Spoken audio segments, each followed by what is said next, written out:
Coach Brad kerana berkongsi pandangan secara terbuka walaupun under pressure sekarang ni. Betul. Really? Betul, Mat. Macam like kita tengok, kita macam like kita first perlawanan dah dibatalkan. So orang semua excited kan nak tengok. Tapi bagi I, kita tenang-tenang dululah. Kita tenang-tenang dan kita dapatkan perincian lebih mendalam bersama dengan wartawan bola sepak Nadia Rena dari Weekend Zuhair Mizan Azam lah. Yang dah pun bersedia daripada Phnom Penh, Cambodia. Dalam game plekat. Jangan lupa kena cakap benda tu. Okey, Azul apa khabar Azul? Khabar baik, Alhamdulillah. Saya sihat setakat hari inilah. Alhamdulillah. Okey, Ellie ada persoalan yang ingin diajukan. You dulu ke I dulu sekarang ni? You dulu. Okey, Zul, bagaimana kita nak merumuskan, kita nak terima realiti kekalahan mengejut skuad bawah 23 tahun negara kita ni menentang Laos? Okey, saya rasa kekalahan kepada Laos tidak sepatutnya berlaku kerana kita tahu dalam situasi kumpulan B, kelebihan sepatutnya memihak kepada skuad bawah 23 tahun negara susulan penarikan diri Myanmar dan juga Indonesia.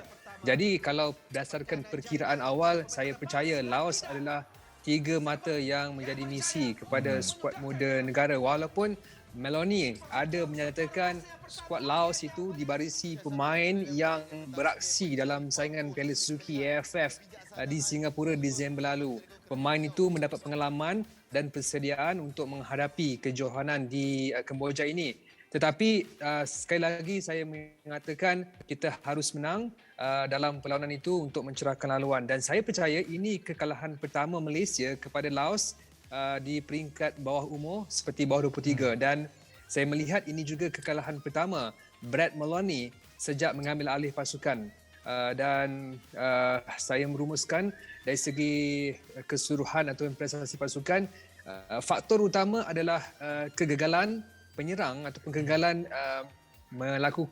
menterjemahkan ke dalam bentuk jaringan itu menjadi punca kepada kekalahan. Saya juga ingin kongsikan di mana bekas pengarah teknikal FM iaitu Peter Diru, di mana beliau menyatakan pertahanan bukan masalah skuad bawah 23 tahun negara sejak 5 tahun kebelakangan ini. Masalah utama adalah menyerang dan juga transisi antara bertahan dan menyerang.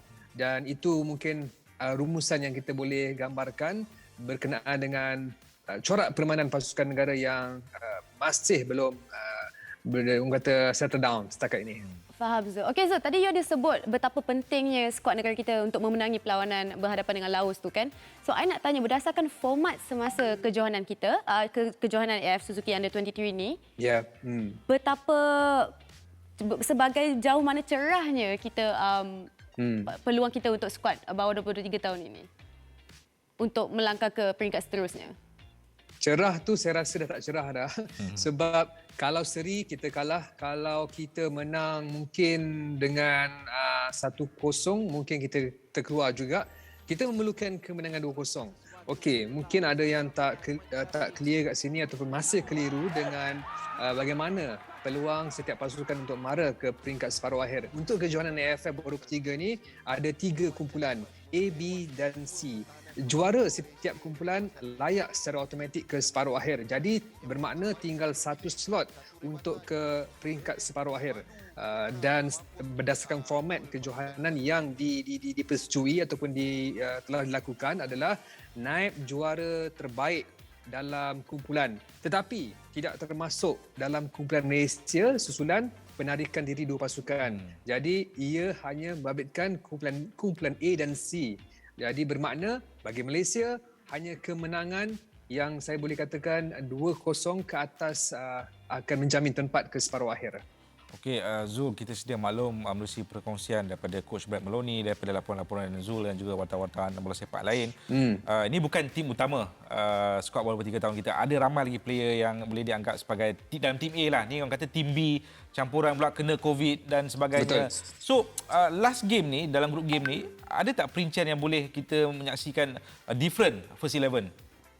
Okey, apa yang dikongsi oleh Brad Maloney dalam sidang media melalui video call petang tadi mengatakan akan ada rombakan barisan pemain. Terutamanya dia mahu melihat 2 pemain yang positif COVID-19 sebelum ini iaitu Fahmi Daniel dan juga Syafi Al-Swad dapat diturunkan. Setakat ini dua pemain itu masih lagi diasingkan daripada pasukan, masih menunggu keputusan PCR mereka.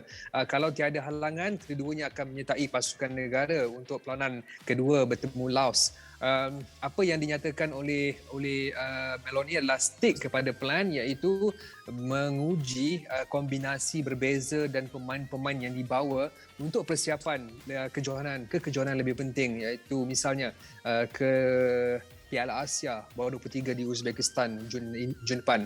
Jadi apapun saya menjagakan ada perubahan, bukan untuk nak melihat bagaimana nak menang, tetapi objektif yang dinyatakan oleh Meloni adalah untuk melihat pemain, bagaimana orang kata pendedahan mereka, pengalaman mereka dan juga orang kata kebolehan mereka beraksi di pentas antarabangsa. Okey.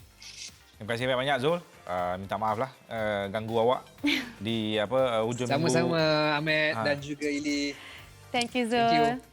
Alright, bye.